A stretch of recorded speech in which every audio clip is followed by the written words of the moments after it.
Hello everyone. आज के video में आपके लिए दो ऐसा शानदार स्टॉक लेकर आए हैं जो आने वाले टाइम पे बढ़िया रिटर्न बनाकर दे सकता है। एक चीज़ आप लोग समझने की कोशिश कीजिएगा, हम लोग कोई भी कंपनी में इन्वेस्ट करते हैं या फिर किसी भी स्टॉक में हम लोग इन्वेस्ट करते हैं तो बढ़िया रिटर्न तभी बनाकर देता है।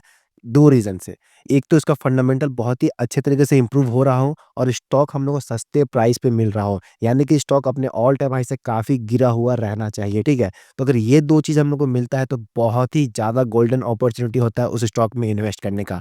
तो सेम कंडीशन है, आज जो हम 2 स्टॉक लेकर आए हैं, इसका फंडामेंटल बहुत ही बेस्ट है, बहुत ही अच्छे तरीके से इम्प्रूव हो रहा है, बट इसका स्टॉक प्राइस है अपने ऑल टाइम हाई से ऑलमोस्ट 40 से 60% तक गिरा हुआ है, ठीक है? तो हम इसको बहुत ही बेहतरीन ढंग से एनालिसिस करेंगे और स्टॉक भी बताएँगे आपको और आप लोग भी यहाँ पे इन्वेस्ट करके अच्छा रिटर्न बना सकते हैं। देखिए, हम इस स्टॉक का एनालिसिस करेंगे तो 2 चीज़ देखेंगे, एक तो इसका पीएनएल देखेंगे और हम लोग फाइंड आउट करेंगे ये सस्ता है कि नहीं है, ठीक है? और हम लोग इसमें देखेंगे कि स्ट्रॉन्ग हैंड इसमें क्या पोजीशन बना रहा है, एफआईआईज़ और डीआईआईज़ जो है इसमें पोजीशन बढ़ा रहा है या घटा रहा है। क्योंकि अल्टीमेटली वो लोग को प्रॉफिट बनाना है, स्टॉक प्राइस ऊपर जाएगा तभी वो लोग को भी प्रॉफिट होगा। तो अगर वो लोग अपना पोजीशन बढ़ा रहे हैं तो इसका मतलब ये है कि स्टॉक आने वाले टाइम पे ऊपर जाएगा, ये श्योर एंड शॉर्ट है, ठीक है?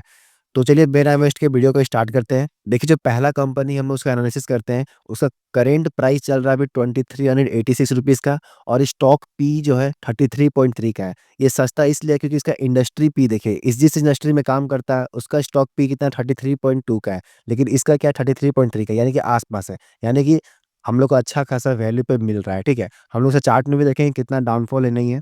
अब बाकी इसका आरओसी देखिए 23.9% है और आरओई देखिए 17.6% है। आप लोग एक चीज़ नोट डाउन कर लीजिएगा, आरओसी मिनिमम होना चाहिए 15%, कोई भी अच्छा कंपनी जिसमें हम लोग इन्वेस्ट करते हैं उसका 15% होना चाहिए और आरओई होना चाहिए मिनिमम 10%, ठीक है? तो इसका आरओसी और आरओई बहुत ही बढ़िया है, ठीक है? और जो तीसरा चीज़ देखते हो डेब्ट टू इक्विटी है, 0.02 है, यानी कि डेब्ट कितना है इक्विटी के हिसाब से, तो काफ़ी मिनिमल है, काफ़ी माइनर, इसको हम लोग इग्नोर कर सकते हैं, कह सकते हैं कि डेब्ट फ्री है। तो आप लोग देख सकते हैं कि यहाँ पे जो डेब्ट है वो सिर्फ 38.4 करोड़ का है। इसका मार्केट कैप देखिए 14,000 करोड़ का है, बस डेब्ट कितना है सिर्फ 38.4 करोड़ का है, ठीक है? तो अभी तक हम लोग को बहुत ही बढ़िया लगा है। थोड़ा-सा हम लोग नीचे आएँगे, इसका प्रॉफिट एंड लॉस देखेंगे। देखिए, इसका जो सेल्स है मेरा वो 176 करोड़ का था और आज कितना है 1299 करोड़, एप्रॉक्स वहाँ से 10 गुना हो चुका है पिछले 9 साल में। ऑपरेटिंग प्रॉफिट देखिए पहले नेगेटिव हुआ करता था, 2018 तक ये नेगेटिव कंपनी था, लेकिन आज देखिए एप्रॉक्स ये 400 करोड़ तक पहुँच चुका है। नेट प्रॉफिट देखिए, पहले इसका नेगेटिव नेट प्रॉफिट आता था, लेकिन आज देखिए 431 करोड़ के आसपास इसका नेट प्रॉफिट आ रहा है। तो यानी कि पिछले 9 साल में काफ़ी बेहतरीन तरीके से इम्प्रूव हो रहा है। लेकिन इसका हम लोग स्टॉक प्राइस देखेंगे तो अभी भी अपने ऑल टाइम हाई से, इसका जो ऑल टाइम हाई लगा था 5000 के आसपास था और अपने ऑल टाइम हाई से अभी भी देख सकते हैं एप्रॉक्स ये लगभग 51.85% डाउन चल रहा है। तो आप लोग यहाँ से देख सकते हैं कि इसका जो पिछला 9 साल में इसका जो profit, sales, operating profit, net profit सब कुछ ऑल टाइम हाई पे है, ठीक है? लेकिन इसका स्टॉक प्राइस देखिए 50% गिरा हुआ है। और एक चीज़ हम लोग यहाँ पे देख सकते हैं इन्वेस्टर का देखिए प्रोमोटर्स जो इसका है 49.52% पहले भी था और आज भी अप्रॉक्स उतना ही के आसपास है। लेकिन इसका डीआईआईएस को देखिएगा 5.34% हुआ करता था, लेकिन आज के डेट में कितना है 12.1% है। और एफआईआईएस जो है वो थोड़ा-सा यहाँ पे अपना पोज़ीशन को घटा है, ये कोई उतना बड़ा इश्यू नहीं है। लेकिन पॉजिटिव पॉइंट क्या है कि डीआईएस यहाँ पे उसके बदले में यहाँ पे अपना पोज़ीशन बना लिया है। यानी कि ये स्ट्रॉन्ग हैंड निकला है तो ये स्ट्रॉन्ग हैंड के पास आ गया, ठीक है? और सबसे मेन जो कोई सबको इग्नोर करता है वो है पब्लिक का। पब्लिक का होल्डिंग देखिए 18.57% था और आज कितना 14.78% है। भाई पब्लिक का होल्डिंग घटता है तो ये एक पॉजिटिव साइन होता है इन्वेस्टर के लिए, स्टॉक का प्राइस वहाँ से ऊपर जा सकता है, ठीक है? तो देख सकते हैं सब कुछ ओवरऑल बढ़िया लगा, बट स्टॉक का प्राइस अभी भी ऑल टाइम हाई पे से काफ़ी नीचे है। तो अगर ये अपने ऑल टाइम हाई के आसपास जाता भी है अगले 6 से 1 साल के बीच में, तो हम लोग को मोटा-मोटी यहाँ पे लगभग देख सकते हैं 100% का प्रॉफिट होगा, यानी कि पैसा 2 गुना हो सकता है बहुत ही कम टाइम में, ठीक है? तो इसलिए ये स्टॉक हम चूज़ किए हैं। तो अब बात करते हैं स्टॉक का नाम क्या है? स्टॉक का नाम है मेरा इंडिया मार्ट एंटरप्राइज़ लिमिटेड, काफ़ी शानदार स्टॉक है, ठीक है? तो अब हम लोग बढ़ते हैं सेकंड स्टॉक की तरफ।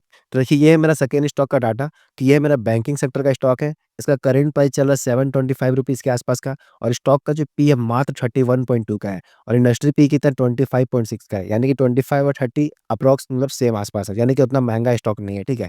और आरओसी देखिए 12.5% का एक अंडरस्टैंडेबल है और आरओई देखिए कितना हुआ है 22% का है, तो यानी कि आरओसी और आरओई काफ़ी बढ़िया है, ठीक है? और यहाँ पे आप लोग देखिएगा डेब्ट टू इक्विटी 3.30 का है, यानी कि आपको लग रहा है कि बहुत ही कर्जा वाला कंपनी, बहुत ज़्यादा डेब्ट है, लेकिन ऐसा नहीं है दोस्त। देखिए, हाँ, ये बात सही है कि डेब्ट टू इक्विटी अगर किसी का 1 से ज़्यादा होता है, तो बुरा माना जाता है। लेकिन ये है बैंकिंग सेक्टर का स्टॉक। बैंकिंग सेक्टर का स्टॉक अगर डेब्ट टू इक्विटी जैसे 4 भी है, तो वो एक अच्छा माना जाता है। क्योंकि हम लोग जो एफडी करते हैं या फिर जो बैंक को हम लोग पैसा देते हैं ना, वो बैंक के लिए कर्जा ही है। कभी ना कभी उसको कस्टमर को वापस लौटाना ही है। इसलिए वो डेब्ट में काउंट करते हैं, ठीक है? इसलिए इसका डेब्ट टू इक्विटी रेशियो क्या होता है? ज़्यादा होता है। समझ में आ गया? तो ये था इसका ओवरऑल। डेब्ट नहीं है, डेब्ट को इग्नोर करना है यहाँ पे। बैंकिंग सेक्टर में हम लोग डेब्ट को नहीं देखते हैं। स्टॉक पी वगैरह आरओसी, आरओई काफ़ी अच्छा है, ठीक है? अब हम लोग बात करते हैं इसका प्रॉफिट एंड लॉस का। देखिए रेवेन्यू देखिए 10 साल पहले 1000 करोड़ था और आज कितना 17,000 करोड़ के आसपास है, यानी कि 17 गुना वहाँ से बढ़ चुका है इसका रेवेन्यू। प्रॉफिट की बात करते हैं 85 करोड़ था पहले 10 साल पहले, फिर 200 करोड़ के आसपास है यार, आज कितना 2600 करोड़ और लास्ट ईयर तो 2900 करोड़ के आसपास का फाइनेंसिंग प्रॉफिट हुआ था। यानी कि कितना ज़बरदस्त तरीके से इंप्रूव हो रहा है, समझ में आ रहा है? वही अगर नेट प्रॉफिट देखिए तो 136 करोड़ हुआ करता था और इस बार कितना 2200 करोड़ के आसपास है। तो भाई साहब इसका जो प्रॉफिट, सेल्स, फाइनेंसिंग प्रॉफिट है, सब कुछ ऑल टाइम हाई पर है। बट इसका शेयर प्राइस देखिए अपने ऑल टाइम हाई से, जिसको ऑल टाइम हाई लगा था वो 1170 के आसपास लगा था और वहाँ से देख सकते हैं कि लगभग ये मोटा-मोटी अ, लगभग देख सकते हैं 40% तक डाउन चला है। जिसका लो लगा था लगभग वो 43% तक गया था, लेकिन अभी करंट प्राइस चल रहा है इसका 725 रुपीज़ के आसपास। मोटा-मोटी अपने ऑल टाइम हाई से अभी 40% डाउन है। तो भाई साहब इसका प्रॉफिट वगैरह सब कुछ ऑल टाइम हाई पे चल रहा है, बट शेयर प्राइस अभी भी काफ़ी डाउन है।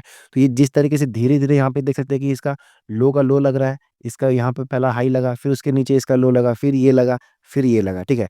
जिस दिन अगर इस लाइन को अगर ये ब्रेक कर देगा ना, यानी कि 813 का लेवल को, तो काफ़ी तेज़ी आ सकता है फिलहाल के लिए, ठीक है? क्योंकि प्रीवियस स्विंग हाई को ब्रेक करेगा तभी यहाँ पे तेज़ी आएगा, तब तक यहाँ पे तेज़ी नहीं आ सकता है। तो अब बारी है स्टॉक का नाम जानने का। स्टॉक का नाम है मेरा SBI card and payment service limited. काफ़ी शानदार स्टॉक ही है। आप लोग देखिए फंडामेंटल कितना बढ़िया है, बट इसका शेयर प्राइस देखिए कितना गिरा हुआ है। बस इस 2 वजह से देखिए हम स्टॉक, कोई भी स्टॉक में तभी इन्वेस्ट करते हैं ना जब उसका फंडामेंटल ऑल टाइम हाई पे अप्रॉक्स हो या फिर इम्प्रूव कर रहा हो, ठीक है? और जो उसका share price, main share price chart जो देखते हैं कितना डाउन है अपने ऑल टाइम हाई से, और भी बहुत कुछ चार्ट में देखते हैं। ओवरऑल सब कुछ देख के हम आपको बता रहे हैं कि ये एसबीआई कार्ड और जो इंडिया मार्ट है काफ़ी बढ़िया मौका है अभी इन्वेस्ट करने के लिए, अगर आप लोग थोड़ा-सा यहाँ पे टाइम दे सकते हैं। टाइम देने का मतलब है कि 1 से डेढ़ साल। देखिए टारगेट जो मेरा है अचीव होने का, ये 6 महीनों में भी हो सकता है, 1 महीना में भी हो सकता है। लेकिन मोटा-मोटी अगर बात करें तो 1 से डेढ़ साल आपको यहाँ पे होल्ड करना पड़ेगा मैक्स टू मैक्स, ठीक है? तो ये दोनों स्टॉक में आप लोग इन्वेस्ट कर सकते हैं। बाकी कैसा लगा वीडियो कमेंट में ज़रूर बताइएगा। तो मिलते हैं नेक्स्ट वीडियो में किसी नेक्स्ट शेयर के साथ, तब तक के लिए बाय।